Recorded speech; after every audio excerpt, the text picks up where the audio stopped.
সুবিশাল এই মহাবিশ্বের খুবই ক্ষুদ্র একটি অংশ জুড়ে আমাদের বসবাস। বিজ্ঞান ও প্রযুক্তির অসাধারণ উন্নতির পরেও মহাবিশ্বের অল্প কিছুই আমরা জানতে পেরেছি। মহাবিশ্ব তো দূরের কথা, বিজ্ঞানীরা এখন পর্যন্ত সৌরজগৎ সম্পর্কেও সম্পূর্ণরূপে জানতে পারেনি। ফলে প্রতিনিয়তই সৌরজগৎ ও মহাবিশ্বে নতুন আবিষ্কারের সংখ্যা বেড়েই চলেছে।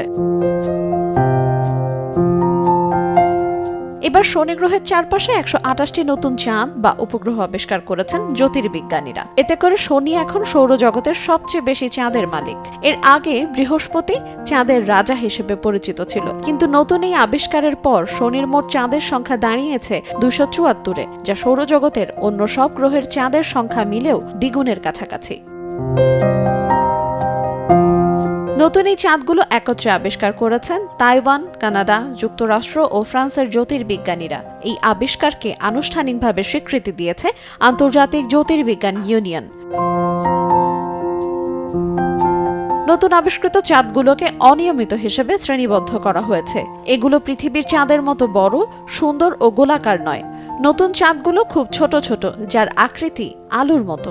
নতুন আবিষ্কৃত চাঁদগুলোর মধ্যে কয়েক কিলোমিটার ব্যাসের চাঁদও রয়েছে। জ্যোতির্বিজ্ঞানীদের ধারণা, শনি গ্রহের অন্য চাঁদগুলো বা ধূমকেতুর সংঘর্ষের ফলে সেগুলো ভেঙে নতুন চাঁদ তৈরি হয়েছে। তারা জানিয়েছেন, শনি, ইউরেনাস ও নেপচুনের চারপাশে আর হয়তো নতুন চাঁদের সন্ধান পাওয়া যাবে না। আর বৃহস্পতির পক্ষেও শনিকে ছাড়িয়ে যাওয়া সম্ভব নয়। তাই চাঁদের রাজা হিসেবে শনির অবস্থান এখন শক্তিশালী রয়েছে।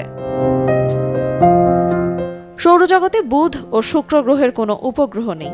পৃথিবীর একটি ও মঙ্গল গ্রহের 2টি উপগ্রহ আছে, আর বৃহস্পতির 95টি, ইউরেনাসের 28টি ও নেপচুনের উপগ্রহ আছে 16টি। শনি গ্রহের 274টি উপগ্রহ নিয়ে এখন পর্যন্ত সৌরজগতে মোট উপগ্রহের সংখ্যা 416টি। আইরিন আয়াত, সময় সংবাদ।